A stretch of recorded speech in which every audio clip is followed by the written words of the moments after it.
Bienvenue à ces bulletins d'information sur Mandiko Télévision. Il est 9h30 à Kinshasa, 1 heure de plus à l'est du pays.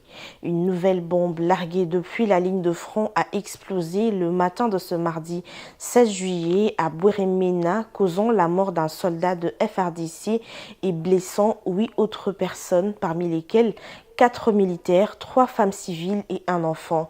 Cet incident tragique vient alourdir les bilans d'une situation déjà critique dans la région. Suivez.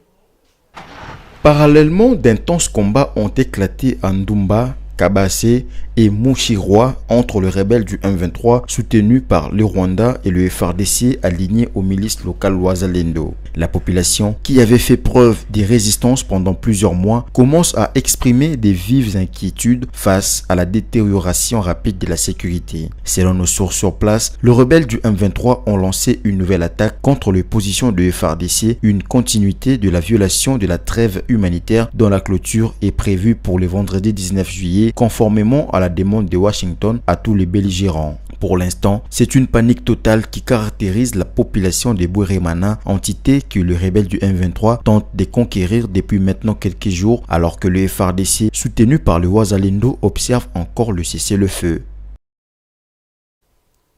Sur le même volet, 4 personnes ont été tuées et plusieurs autres blessées par une bombe larguée lundi par l'armée rwandaise sous le label du M23 à Bouéremena, dans l'est de la République démocratique du Congo, sur la population civile en violation de la trêve humanitaire de 2 semaines. Les familles des victimes ont été reçues le même lundi par le gouverneur militaire du Nord Kivu, le général Peter Chimumwani. Elles ont profité de l'occasion pour solliciter l'aide des autorités pour mettre fin à cette guerre atroce. Regardez. La liste de victimes du génocide rwandais s'allonge au Nord Kivu ce 15 juillet 2024. 4 autres morts et des blessés victimes des largages de bombes de la coalition M23 sont enregistrés à Bouéremena sur instruction du vice-premier ministre et ministre en charge de l'Intérieur. Le gouverneur du Nord Kivu, le général-major Peter Chirimwami, a reçu ces victimes, explique Mme Priska Kamala Luanda, conseillère principale du gouverneur en charge des droits humains. Nous avons ici 3 familles parce qu'il y a une famille qui a perdu 2 personnes. D'autres familles ont perdu une personne. Ça fait le total de 4 personnes. Et aujourd'hui, le VPM il est déjà au courant de ce qui s'est passé à Bouéremena, raison pour laquelle il a délégué le gouverneur de province qu'il puisse recevoir la famille des victimes parce qu'ils vont rentrer aujourd'hui même à Bouéremena parce qu'il y a d'autres familiers qui sont restés sur place et puis organiser aussi les deuils. Les victimes ont elles-mêmes peint leur situation très difficile alors qu'elles croyaient se mettre à l'abri de rebelles. Le bombardement venait de montagne et a frappé à Minova et Bouéremena. Aidez-nous, que ces M23 sortent d'ici. Sortez-les. Aidez-nous, nous sommes exterminés. Ce n'est pas la première fois, ni la deuxième fois. Les M23 nous a fait beaucoup souffrir. Le 2 août 2024, à la commémoration du génocide des Congolais, les nouvelles victimes seront mises en terre dans les cimetières Génocostes. Clôturons ces chapitres de sécurité. À quelques jours de la fin de la trêve humanitaire, le gouvernement de la République démocratique du Congo s'active pour acheminer les aides humanitaires, ce qui justifie une réunion importante pour résoudre le problème humanitaire dans l'est du pays et dans d'autres coins, entre la ministre des Affaires sociales, Action humanitaire et de la solidarité nationale, Aziza Mounana, ainsi que l'équipe humanitaire pays. Après la réunion, Aziza Mounana rassure ses partenaires de l'accompagnement du gouvernement à résoudre rapidement le problème humanitaire. Images et commentaires. Les urgences humanitaires font partie du lot quotidien de la ministre des Affaires sociales, Action humanitaire et solidarité nationale, Aziza Mounana, qui s'est déplacée personnellement pour aller rencontrer l'équipe humanitaire pays. Ensemble, ils ont fait le tour d'horizon de la situation humanitaire en République démocratique du Congo. La chef de bureau a présenté le contexte en brossant la situation humanitaire générale du pays. Près de 23,4 millions de personnes en insécurité alimentaire, 8,7 millions de déplacés internes, nécessite près de 2,6 milliards de dollars américains, doublé de 53 000 cas de personnes vivant dans un environnement infesté de choléra et de rougeole. Entre l'équipe humanitaire et le ministère des Affaires humanitaires, nous sommes des siamois. Nous sommes attachés par la hanche. On doit vraiment travailler ensemble, main dans la main. Comme on dit, tuko pamoja. On a bien échangé, on s'est présenté, puisqu'on devra travailler ensemble dans la prochaine période. En ce moment, il y a le processus de préparation du prochain plan de réponse humanitaire pour 2025.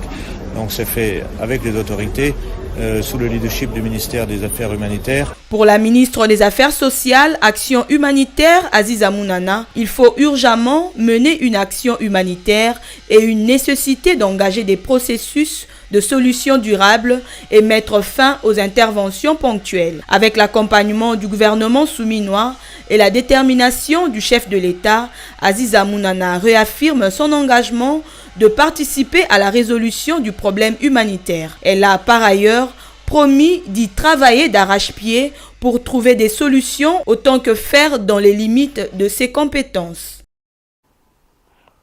Clôturant ces bulletins en justice, en l'absence de leurs clients, le collectif des avocats de Kofi Olomide a répondu les lundis 15 juillet à l'invitation des inspecteurs du parquet près la Cour de cassation.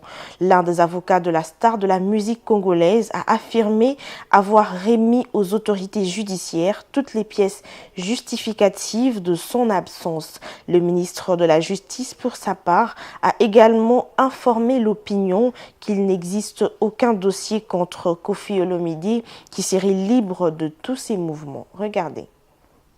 Le ministre de la Justice, Maître Constant Moutamba, a, à travers un communiqué, démenti l'ouverture d'un dossier pénal contre l'artiste musicien Kofi Olomide. Ce communiqué a eu pour but de rassurer l'opinion publique qu'aucune procédure pénale n'a été ouverte à l'encontre de l'ambassadeur de la culture congolaise qui demeure libre de ses mouvements tant à l'intérieur qu'à l'extérieur du pays. L'invitation du parquet a eu une finalité pédagogique, mais à l'absence de Kofi Olomide, ses avocats ont répondu ce lundi 15 juillet à l'invitation des inspecteurs du parquet près la Cour de cassation. Vous savez, quand on est invité par la justice, c'est pratiquement comme si vous avez un rendez-vous avec votre médecin. Les gens ne devaient pas donner place à l'agitation, les gens devaient être habituellement sereins quand il y a des invitations comme ça. Kofi Olomide, c'est un grand artiste. Il n'est pas présent parce qu'il est en voyage. Nous avons fait voir à l'inspecteur les pièces qui justifient effectivement qu'il a eu un visa. Bien avant tout ça, il est parti. Il va revenir parce qu'il a un domicile ici. Donc, ne laissons pas place aux spéculations. Soyons sereins, il sera de retour, il y a une date précise. Et il va devoir s'émouvoir librement devant la justice et dans ses activités traditionnelles. Les avocats de Kofi Olomide ont présenté au secrétariat du parquet la preuve de l'absence de leurs clients du pays en ce jour pour une production musicale en Afrique du Sud. C'est la fin de ces bulletins. Madame, Monsieur, merci de nous avoir suivis. Restez branchés sur Mandiko Télévision. Une pensée, un écrit.